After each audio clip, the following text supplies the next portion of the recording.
We all want to use the biggest telescope. The bigger the better.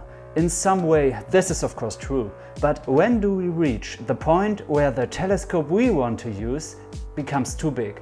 Is it 10 inch, 12? What about 14 inch? I was quite surprised that I'm coming to my limit by using a 12-inch Schmidt-Cassegrain telescope. There are so much people out there using the famous C11. So at first I thought, okay, the step to a 12-inch won't be that big, but that's not true. The 12-inch is, at least for me, a big monster, if it comes to set it up without any help.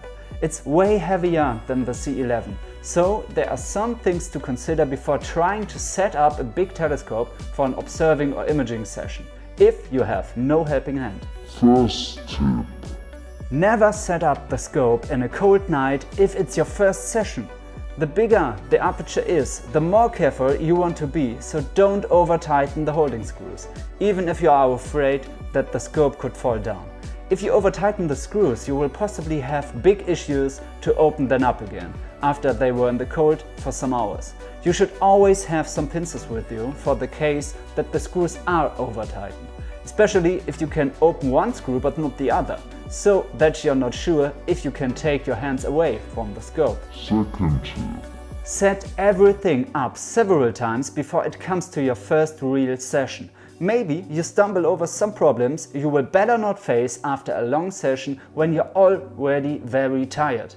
That you could set up the scope on your own doesn't mean it has to be as easy as that to get it inside again. Third tip. You need a good light situation so that you can see if the dovetail is really in the position where it needs to be.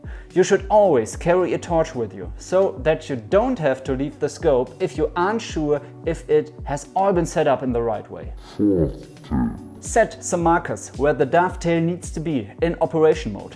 To find out where the markers need to be, set up the telescope by day, add all the cameras and things you want to use, balance it, and then use a marker to set the right positions. This is much better than to find it out on your own in the dark and maybe even in a very cold night.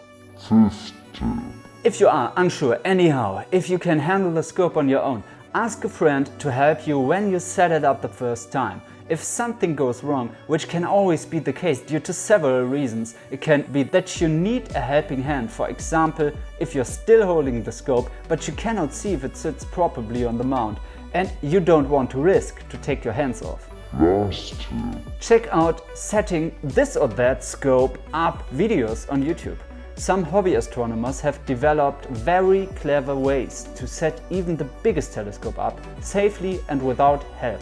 So use the chance to learn from them and watch these videos before trying it randomly on your own. So I hope this video could help you somehow to have fun with your big monster telescope.